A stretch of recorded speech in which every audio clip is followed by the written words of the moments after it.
Hey everyone, Jeff here. So I am on a property inspection for a friend who unfortunately had the horse was bitten by a rattlesnake a couple weeks ago and unfortunately passed. But I'm walking around in this newly irrigated yard, freshly irrigated yard, and just kind of going through a couple things. So there's horse stables. This is beautiful, beautiful property. A highly sought after lot, especially in this part of town. These irrigated lots are great, especially if you want to have livestock. The unfortunate thing is that this property is backed right up to desert. And in the summertime, if we haven't had a lot of rain, then, irrigation happens and that attracts wildlife. And having livestock attracts rodents, and so you're inevitably going to have snakes, and sometimes rattlesnakes, depending on where you are. I know they see a lot of king snakes, a lot of gopher snakes, but not a lot of rattlesnakes. But apparently there's enough to cause some mischief. So a couple things to point out is if you have wood piles, if you have a big property with a lot of trees, you're going to have these wood piles. There's no judgment, or there's no, not that anybody's doing anything wrong. It's just like when you're managing a large property like this, you're just going to have things like this. So the important thing is when you do, constantly move these around. So never have your pile in the same spot every single time. Have it in different locations, and if you have it, don't keep them there for a long time. Clean them up after a while. What you don't want to do is if there's animals, snakes, anything coming through a property, and they find a good resource like that, they're going to basically mark the equivalent of like a GPS point for snakes. And they're going to know that they can come back to it, they can hunt by it. And so if you can remove or constantly move those spots, you're not going to have some snake that is habituated this area of your yard. So again, I don't know that I'm going to find a snake, but it's worth kind of pointing some things out. Again, this is a very, very well-kept property, actually, especially given that they have livestock. It's a irrigated property, a lot of nice big trees, and for those of you who have irrigation and trees, you know it's a battle to constantly be fighting the growth. So kind of moving around, checking under wood piles and things. So anyway, I'm gonna continue on and see what I find. Here's something else that is in a lot of yards, is we have lantana. And if you followed us for any amount of time, you'll know that we talk about lantana bushes a lot. Looks like a bird met its demise by a hawk or something right here. What happens with lantana is they make these big, long, this long growth here, leafy growth. I have big boots on, by the way, where, it grows over and then creates a canopy, creates humidity, and then it doesn't matter what yard you're in, if you have these bushes, it creates a thick layer of vegetation right underneath it. And if you have a drip system or sprinklers or something, then it's a perfect little oasis for rattlesnakes. So again, I love these big properties. And again, my personal style and preference, if I lived here, would kind of be like that secret garden look. If I can have things overgrown in my yard, especially like a cool irrigated yard like this, I would, just because I kind of like that overgrown type look. But wildlife like that too. Snakes, rabbits, rodents, birds, all of it.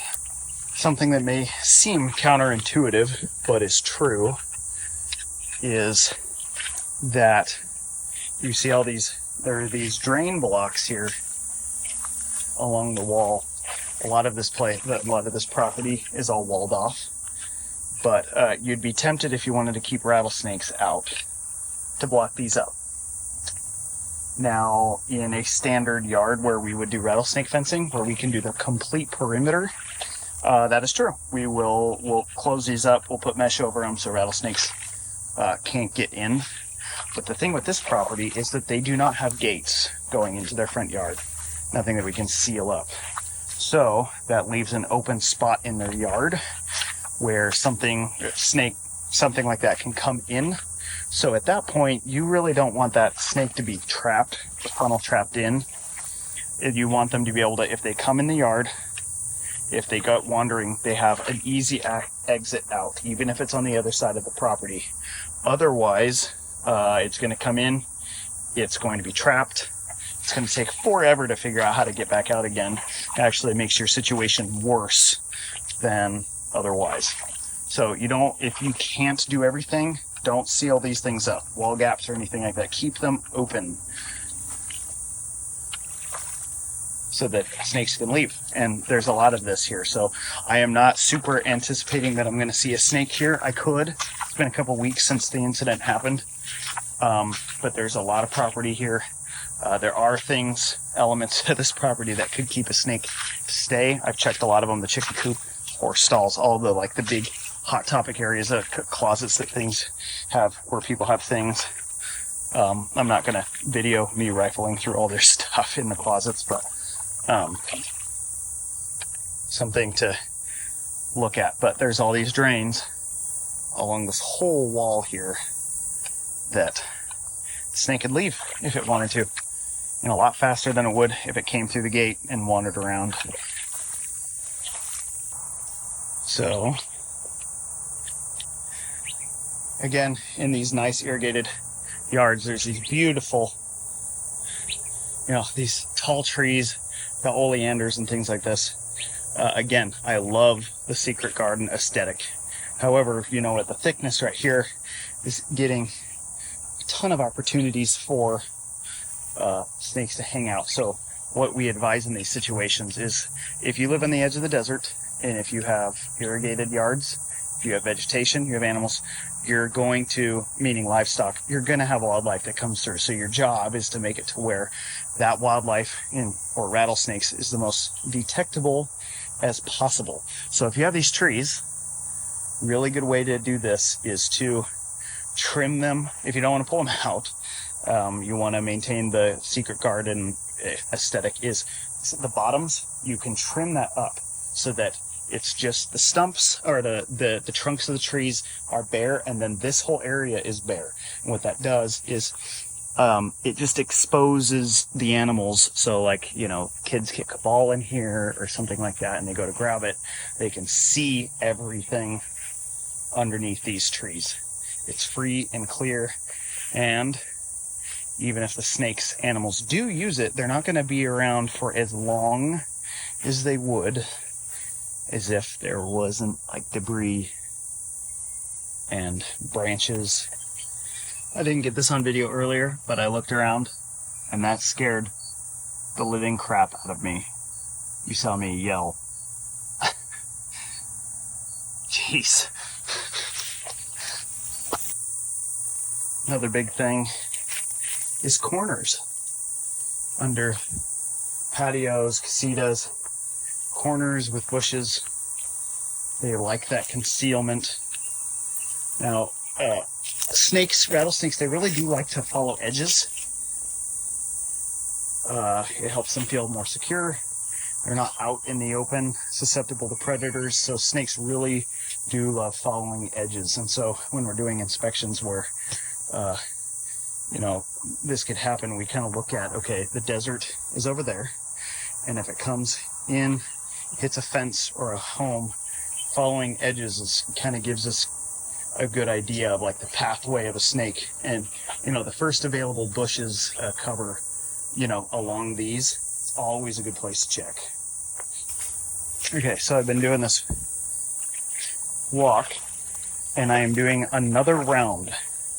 I've already walked the whole property, looked through things, but I'm going to go through again and follow the edges and go through areas where I've waxed through bushes and looked, because sometimes what happens and what we found in doing these is rattlesnakes will rely on camouflage first, and if they get scared, a lot of times what they will do is they will immediately like book it, try to find a different spot. They were like, whew, that was close, I'm going to leave here. So what happens is sometimes on the second go around, whoa, look at the scorpion with all the babies. That's so cool.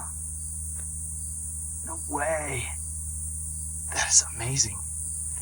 But what we do is we go another round, because if that snake, after I walked through all these bushes, this oleander here,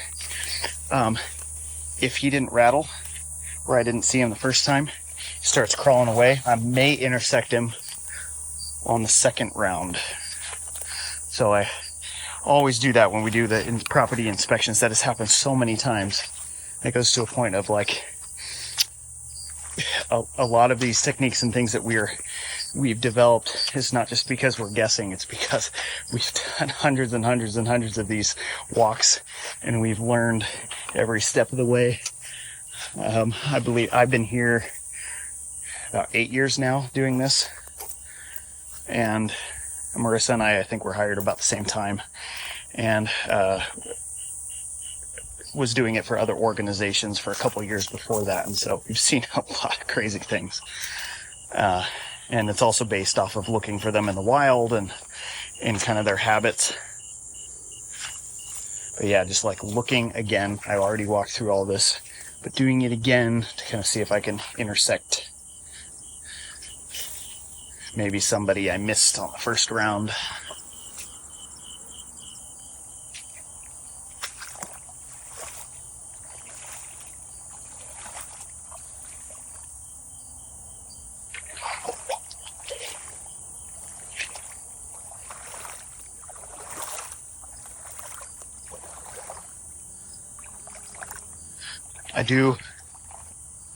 I do actually like, my friend here that has this property said, well, maybe you should wait until, the irrigation, the water level goes down before you come. And I said, actually, no, I think I should come when there's water, because one, if there's any rodent holes or anything in the yard, they're going to be flooded out and kind of be on the edge of the property. And two, look at all this water in the desert. Anyway, I'm about to wrap up here. I've been here for quite some time now and haven't seen anything, but let us know what you think about this kind of stuff, if it was helpful, if you want us to do it again. I know we didn't find any snakes, this was weeks ago, and this is in the neighborhood, and although we are on the edge of the desert, there's a lot of resources. Snakes do move, especially after a stressful event, so it does happen, where we just help them with the peace of mind to just make sure there isn't any like craziness going on, snakes living in this area on a regular basis. I'll be in touch with them a lot more moving forward. But let us know if this was helpful at all, and talk to you later.